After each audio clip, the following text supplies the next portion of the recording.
पाव भाजी तो सबका फेवरेट होता ही है, पर इसे घर पर बनाना थोड़ा सा मुश्किल हो जाता है क्योंकि ढेर सारे सब्जियों को काटना, फिर उसे उबालना, फिर उसे मैश करना थोड़ा सा मुसीबत हो जाता है। तो चलिए यहाँ पर हम थोड़ी सी मेहनत को कम करते हैं और फिर उसे एक ही कढ़ाई में बनाते हैं। तो सबसे पहले यहाँ पर हमें बेसिक सब्जियाँ लेनी है, जिसमें होता है फूल गोभी, आलू, शिमला मिर्च, टमाटर, साथ ही में गाजर और बीटरूट। तो सबसे पहले सभी सब्जियों को हमें अच्छे से वॉश कर लेना है। बीटरूट को हम सेपरेटली वॉश करेंगे क्योंकि उसका लाल रंग इस पानी में छोड़ देगा। तो अब करना ये है कि हमें सारे सब्जियों को रफली चॉप करना है, यानी कि बहुत ज्यादा बारीक बारीक नहीं करना है। इससे हमारी थोड़ी सी मेहनत तो कम हो ही जाएगी। सब्जियां तो आप कोई भी ले सकते हैं या फिर इसमें से कोई भी स्किप भी कर सकते हैं, पर हो सके तो ये सारी सब्जियां लेनी ही है क्योंकि पाव भाजी में सब्जियां डलती ही है। और सबसे मेन काम होता है आलू का, क्योंकि जो पाव भाजी में ग्रेवी होता है ना, वो आलू से ही आता है। तो आलू में हमें कंजूसी नहीं करनी है। और बीटरूट हमने डाला है ताकि पाव भाजी में अच्छा लाल कलर आए। तो चलिए अब यहाँ पर एक कढ़ाई में लगा लेना है तड़का, जिसमें है जीरा,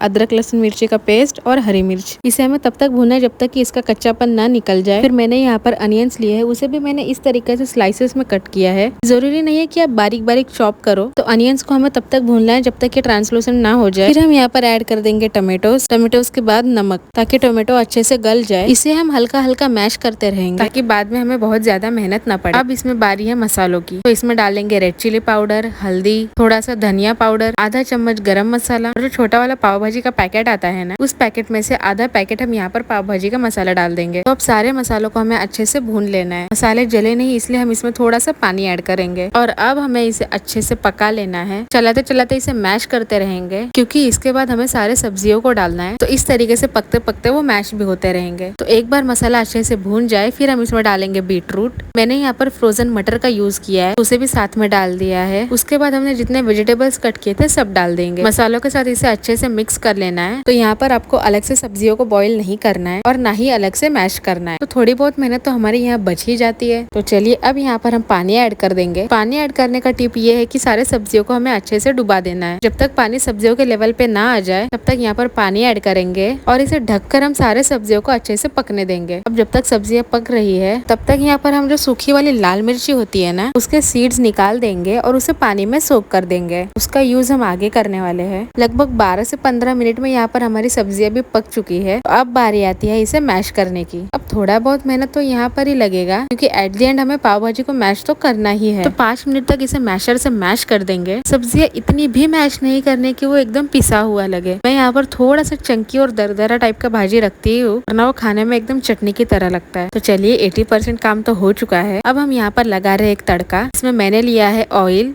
रेड चिली का पेस्ट, कसूरी मेथी और जो बचा हुआ पाव भाजी मसाला था उसे यहाँ पर हम डाल देंगे। तो ये हमारा तड़का तैयार है। इसे ऊपर से हम तड़का कर देंगे। ऐसा करने से कलर और भी ज्यादा अच्छा आता है और टेस्ट भी थोड़ा सा बढ़ जाता है। बस अब लास्ट में यहाँ पर हम डाल देंगे धनिया पत्ती और हमारा पाव भाजी सर्व होने के लिए तैयार है। क्रंचीनेस के लिए पाव भाजी के साथ कांदा तो मस्ट है। यहाँ पर मैं चॉपर में ही कांदा को बारीक बारीक चॉप कर लेती हूँ। अब बारी है यहाँ पर पाव की। पाव को हमें मसाले में अच्छे से कोट कर लेना है। उसके लिए एक तवे पे लेना है बटर, थोड़ा सा ऑयल और जो हमने मिर्च का पेस्ट बनाया था वही यहाँ पर हमें यूज करना है। थोड़ा सा यहाँ पर हम भाजी भी डाल देंगे। बस इसे हमें तवे पे स्प्रेड कर लेना है। अब यहाँ पर हम पाव को बीच में पार्ट करके अच्छे से सेक लेंगे। पता नहीं क्यों मुझे पाव सेकना अच्छे से नहीं आता है। आप पाव को अच्छे से सेक लेना, पर आप सेकने के लिए तरीका यही यूज करना। मतलब जो मैंने यहाँ पर बटर और मसाले डाले हैं ना, आप उसे वैसे ही यूज करना। और अगर आपको एक्स्ट्रा बटर वाला पाव पसंद है तो ऊपर से थोड़ा सा और मेल्टेड बटर डाल दो। तो इस तरीके से आप पाव को भी फटाफट से सेक ले और इसे गर्मा गर्म सर्व करेंगे। सबसे पहले प्लेट में ले लेना है भाजी। मुझे इसी तरीके से भाजी पसंद है। अगर आपको कंसिस्टेंसी थोड़ा सा लिक्विड ही पसंद है तो आप थोड़ा सा गर्म पानी ऐड करके इसे थोड़ी देर और पका ले। पर जब हम घर में बनाते हैं तो हम अच्छी क्वालिटी का सब्जी यूज करते हैं। तो मेरे हिसाब से एक बार इस तरीके से आप बना कर देखें तो आपको पाव भाजी खाने का एक अलग ही फील मिलेगा। सबका अपना अपना तरीका होता है। मैंने अपने तरीके से पाव भाजी बनाया है, वो भी मेरे पसंद का। तो आपको जैसे पसंद है आप उस तरीके से कंसिस्टेंसी एडजस्ट करें और एक बार इस तरीके से पाव भाजी जरूर बना कर देखें।